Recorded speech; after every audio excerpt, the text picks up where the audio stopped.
Hi ನಮಸ್ತೆ ಎಲ್ಲರಿಗೂ, welcome back. ಯಾರಾದರೂ ಹೊಸೊಬ್ಬರು ನಮ್ಮ ಚಾನಲ್ ನೋಡ್ತಾ ಇದ್ರೆ ಪ್ಲೀಸ್ ಸಬ್ಸ್ಕ್ರೈಬ್ ಮಾಡಿ, ಹಾಗೆ ನಿಮ್ಮ ಫ್ಯಾಮಿಲಿ ಫ್ರೆಂಡ್ಸ್ ಜೊತೆ ಶೇರ್ ಮಾಡಿ. ಸಮ್ಮರ್ಗೆ ಏನಾದರೂ ಸ್ಪೆಷಲ್ ಹೆಲ್ದಿ ರೆಸಿಪಿ ಮಾಡಬೇಕಂತಿದ್ರೆ ಇವತ್ತು ನಾನು ತೋರಿಸುವ ಸಾಬಕ್ಕಿ ಫ್ರೂಟ್ ರೆಸಿಪಿಯನ್ನು ಮನೆಯಲ್ಲಿ ಟ್ರೈ ಮಾಡಿ ಹೇಗೆ ಆಗಿದೆ ಅಂತ ನನಗೆ ಹೇಳಿ. ಹಾಗಾದರೆ ಬನ್ನಿ ಶುರು ಮಾಡೋಣ.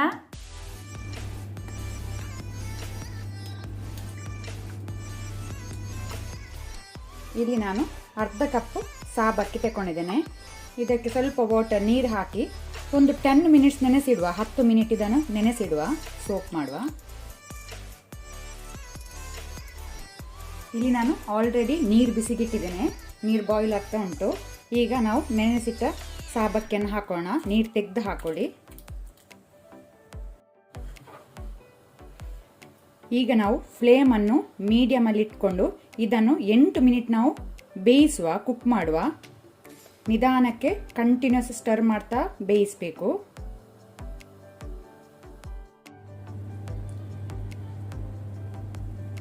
ಸಾಬಕ್ಕಿ ಸಾಫ್ಟ್ ಆಗಿ ಬೆಂದಿದೆ, ನೋಡ್ಬೋದು, ಟ್ರಾನ್ಸ್ಪರೆಂಟ್ ಆಗಿದೆ. ಸಾಕು, ಫ್ಲೇಮ್ ಆಫ್ ಮಾಡುವ. ಈಗ ಸಾಬಕ್ಕಿಯದ್ದು ನೀರನ್ನು ನಾವು ಬಸಿವ, ಸ್ಟ್ರೈನ್ ಮಾಡುವ.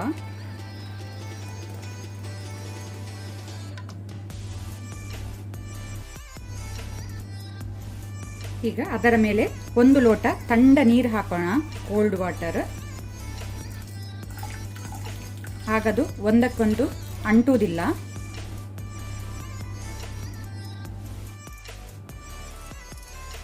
ನಾನಿಲ್ಲಿ ಪ್ಯಾನ್ ಬಿಸಿಗಿಟ್ಟಿದ್ದೇನೆ. ಇದಕ್ಕೆ 1.5 ಕಪ್ಪು ಹಾಲು ಹಾಕೊಳ್ಳೋಣ, ಮಿಲ್ಕ್. ಫ್ಲೇಮ್ ನಾನು ಮೀಡಿಯಮಲ್ಲಿ ಇಟ್ಕೊಂಡಿದ್ದೇನೆ. ಈಗ ಅರ್ಧ ಕಪ್ಪು ಶುಗರ್, ಸಕ್ಕರೆ, 1/4 ಕಪ್ಪಿನಷ್ಟು ಹಾಲಿನ ಪುಡಿ, ಮಿಲ್ಕ್ ಪೌಡರ್ ಹಾಕೋಣ.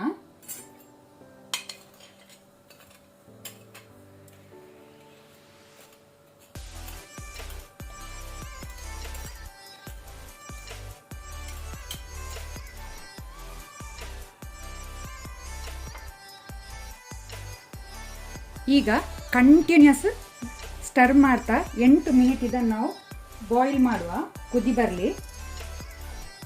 ಸ್ವಲ್ಪ ದಪ್ಪ ಆಗಬೇಕು ಹಾಲು.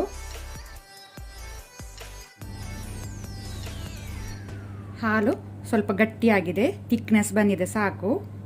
ಈಗ ನಾನು ಒಂದು 3 ಡ್ರಾಪ್ಸ್ ವೆನಿಲಾ ಎಸೆನ್ಸ್ ಹಾಕೊಳ್ತೇನೆ. 3 ಇಂದ 4 ಡ್ರಾಪ್ಸ್ ನೀವು ಹಾಕೊಳ್ಬೋದು. ಈಗ ನಾವು ಫ್ಲೇಮ್ ಆಫ್ ಮಾಡುವ, ಒಮ್ಮೆ ಮಿಕ್ಸ್ ಮಾಡಿ. ನಾನಿಲ್ಲಿ ಬೇರೆ ಒಂದು ಪಾತ್ರೆ ತಗೊಳ್ಳಿದ್ದೇನೆ. ಅದಕ್ಕೆ ನಾವು ಬೇಯಿಸಿಟ್ಟ ಸಾಬಕ್ಕಿಯನ್ನು ಹಾಕೋಣ.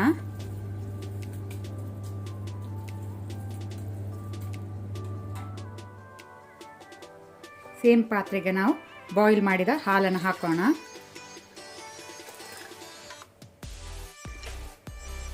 ನಿಧಾನಕ್ಕೆ ಇದನ್ನೊಮ್ಮೆ ಮಿಕ್ಸ್ ಮಾಡಿಕೊಳ್ಳುವ. ಈಗ ಇದು ರೂಮ್ ಟೆಂಪರೇಚರ್ಗೆ ಬಂದ ನಂತರ ಇದನ್ನು ನಾವು ಫ್ರಿಜ್ಜಲ್ಲಿ ಇಡುವ, 1 ಗಂಟೆ ಫ್ರಿಜ್ಜಲ್ಲಿ ಇಡುವ, ರೆಫ್ರಿಜರೇಟ್ ಮಾಡುವ 1 ಗಂಟೆ.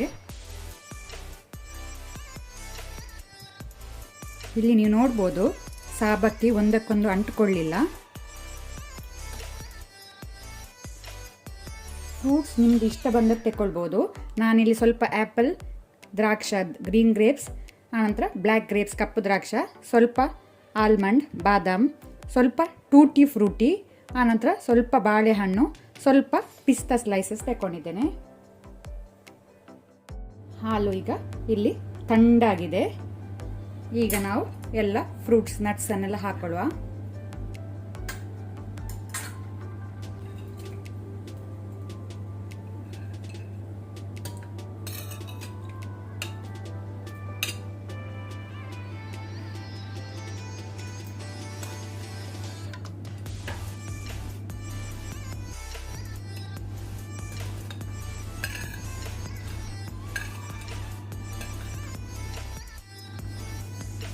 ಒಮ್ಮೆ ಇದನ್ನು ಮಿಕ್ಸ್ ಮಾಡ್ಕೊಳ್ಳುವ.